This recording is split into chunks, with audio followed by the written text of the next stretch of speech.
Good afternoon. My name is Caroline Shaw. I'm the Head of Complex Needs at Richmond Fellowship Scotland. Thank you for signing up today and joining me, where I will be guiding you through my presentation, providing a brief introduction on how we have implemented a positive behaviour support approach into a social care setting. Just want to start by giving you an introduction to the Richmond Fellowship Scotland. We are Scotland's largest third sector social care provider, working across 28 local authority areas, providing personalised community-based support services to individuals with a range of needs. We currently support around 3,000 people across Scotland and more than 220 individuals with complex needs and behaviours that challenge. As a result, in 2000, the Richmond Fellowship Scotland invested in developing an in-house positive behaviour support team to support the implementation of PBS across the organisation. The team is currently made up of myself and 10 other staff from a range of health and social care backgrounds who provide PBS support directly in our services. Just to give you an overview of our team's work and services. We work alongside staff, supporting staff to carry out functional assessments. This is an important component of PBS to support staff to better understand the reasons of behaviour of concern. We also help staff to implement a range of behavioural strategies, and I'm going to share a case study to demonstrate some of the behavioural plans that we put in place. So we very much focus on developing communication and building new skills, community presence, and improving the quality of life for the people we support. PBS is about working alongside staff and family as equal partners to design proactive and reactive plans. So it takes a real collaborative team approach to implement good PBS that has long-lasting effect.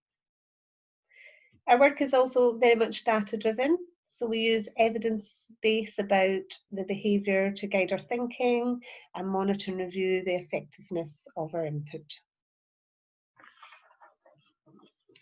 I now want to spend the rest of the time this afternoon just sharing a case study that has been anonymised and will hopefully help illustrate the typical steps that we take to implement a PBS approach in our services.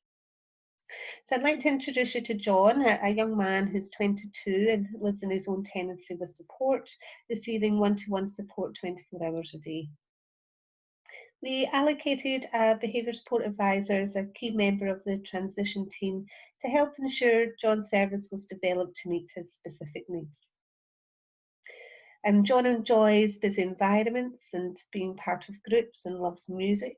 So it was important for John to have a range of opportunities to develop his social skills and build friendships within his peer groups. He enjoys the company of others when the focus is not directly on him and there's no pressure to take part or answer direct questions.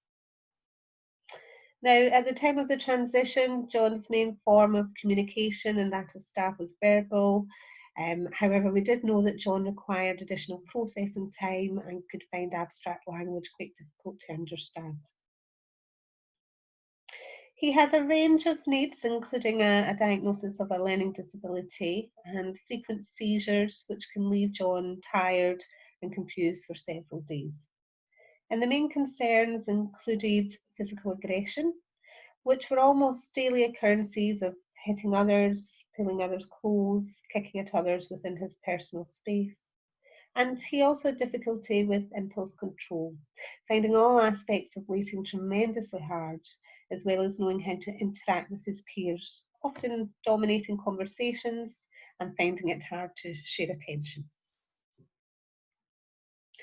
Our first step was to complete a functional assessment to get to know John and see the world through his eyes. This also helped to understand the dynamics and the beliefs of the staff team about John's behaviour of concern. So the aim of the functional assessment was to find out what purpose John's behaviour served for him and how does John use his behaviour to meet his needs. Really, a functional assessment is a process that just helps guide us in our development of behaviour support plans and helps us make our decisions based on evidence rather than our own assumptions around the behaviour. We used a range of assessment tools as part of the process, and I've included the references here so you can find out a little bit more information following the presentation, if that's something you're interested in following up. So it's important that the assessment included a range of ways to gather information. So this was through a blend of structured and semi-structured interviews with staff and family, but most importantly by conducting direct observations of John and his staff team over different days and times and settings, just to get a real insight into John's day-to-day life. So our assessment work takes into account the times when the behaviour of concern happens, but also we needed to know about the times when John was at his happiest. And this was extremely useful and important to us, helping us identify ways of improving his quality of life. So here's just an overview of what we found out. John enjoys the company of groups, but found people difficult to read and know how to join into conversations. So he would sometimes become physically aggressive when he wanted to interact, as a means of joining in and as a way of starting a conversation or to feel included in what was going on around him. Although he used verbal language, he did find answering questions can be quite overwhelming and difficult to process. So through our observations, we found out that simple, clear language worked best for John. And we observed times that were unstructured when he was not engaged with others or taking part in activities. And we found out that when bored, John could find it difficult to make choices and know what to do, and would often use his behaviour as a way to communicate this to his staff. So the functional assessment really helped staff understand that physical aggression was John's way of saying, please talk to me, I'm bored, I want to join in too. The assessment also helps to gain valuable knowledge regarding how the team function together. And the staff explained that sometimes they weren't quite sure where to start when it came to teaching social skills to John. So most importantly, what type of skills John needed the most. We knew that staff were using verbal communication, but without additional communication supports, John's processing delay was sometimes missed, which could lead to that physical aggression. Staff were also recording instances of behaviours of concern on common recording tools such as ABC forms, but they were unsure what to do with all the information that they gathered and how would they use that data to help inform practice, and that's quite often the case. So following the learning from the functional assessment, the team all got together to develop a range of support plans to start to implement change into the way support was offered to John. We put together this overview of a range of different plans that were to be gradually introduced into John's support over a period of a year. And we looked at a range of ecological plans. So this was about thinking about the world around John and how to smooth that fit between John and his environment. That included his physical environment, so addressing the home layout to aid that social interaction more easily for him. Introducing a range of communication strategies to help support John's communicative needs. So that included introducing alternative augmented communication systems, such as talking mats, which I will talk a little bit more about shortly. And we had a real focus on increasing quality of life through looking at a range of activities and leisure opportunities that John had in his day. This wasn't just about John doing more, but what was his involvement in activities, and also how much interaction opportunities did he have in his day. In order to reduce behaviours of concern, a range of new skills were introduced, including teaching John how to make choices and develop some social skills that would aid his interaction style. Now, amongst all these proactive plans, we also introduced some reactive strategies, and really this was just a series of situational management plans to help staff respond consistently when John presented with physical aggressive behaviours.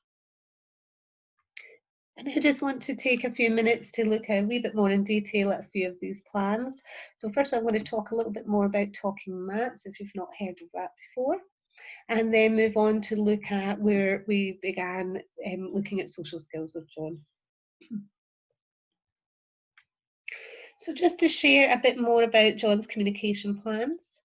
And the talking map was developed back in 1998 by Joe Murphy from the University of Stirling, and it's a tool that can be used to help support people with communication difficulties to express negative as well as positive views. It's an interactive resource using 3 sets of picture communication symbols. So here for John we used a yes, no, maybe symbol at the top of the map. And it allows a topic to be discussed in a very concrete way that can move at John's pace. So here we have an image of a talking map for John where we were looking at what activities he likes. And then a series of activity symbols are introduced one by one for John to consider. This helped him to express his preferences and feelings and really take a lead role in the conversation at his own pace in a very concrete way that he just couldn't get from a verbal discussion alone. We also introduced a new skill around developing conversational skills with John. And one of the ways this was done was through a series of worksheets that were then adapted and developed into social stories to be specific to situations that John would come across. Here's just a few examples. So social skill material like this is readily available on such educational sites like Do To Learn. But the key here was to personalise them to fit with his life experiences. And this just gives you a few examples of the different areas we looked at. And I want to briefly share with you some of the ways the behaviour support plan moved from theory into practice and some of the considerations that help ensure implementation success. So I'm just going to talk a little bit about role modelling and coaching. And a key to the success of John's plans was taking the time to role model to each of the staff members on how to introduce the new plans. So this involved carrying out the plans with John and staff observing how the plans worked in practice. Details like tone of voice and pace of communication, responding to warning signs from John when he had had enough or we were moving too fast, made the difference between staff implementing plans successfully as opposed to maybe abandoning plans too early, which could often be the case. Also, just want to briefly mention the use of video work. So using video can also be a great way of building staff confidence. And one way that we do this is through videoing staff practice, so staff carrying out the plans. And then we use the videos as part of supervision or feedback session to watch and learn from one's own practice. Now I want to share with you some of the evaluation considerations we thought about. Again, this is a crucial part to the successful implementation of PBS, is measuring progress. And not just by measuring reductions in behaviour, although that is important, but through monitoring if John was developing new meaningful skills and if his quality of life had improved as a result of our PBS plan. So such as, did he have increased community participation? Was he developing his social skills? And this is really just a summary of the areas in which we agreed would demonstrate success for John. And we continually return to these areas to check in on our progress throughout the year. Now, as I mentioned earlier, staff were using ABC forms, but were unsure what to do with some of the information they gathered. And one way we used the data was to track and graph the frequency of John's behaviour of concern on a monthly basis. So as you can see, data was graphed from the start of the functional assessment process and monthly thereafter through each introduction of the Positive Behaviour Support plan. And we've seen a steadily decline in monthly incidents from around 23 incidents a month down to 4 incidents 11 months later once the plans were established. I'd just like to end today's presentation by sharing some quotes and feedback from John's support staff who just noted their thoughts on the impact of implementing a positive behaviour support approach into his service. So just here at the top left, we have a comment from a member of staff who say, "We're not doing everything for John. We are supporting him to take the lead and do for himself rather than us doing for." And I like this one at the bottom right here, noting that Zumba really sparked John's personality, and it was one of the happiest times I've seen him when supporting. So hopefully that has been useful and has given you some insight into how we have implemented a PBS approach within a social care setting. And it's given you maybe some practical thoughts or ideas about how PBS can be embedded within the sector. I very much look forward to sharing some further presentations in the future about our experience of implementing PBS. And just like to say thank you very much for listening and joining us today. Thank you.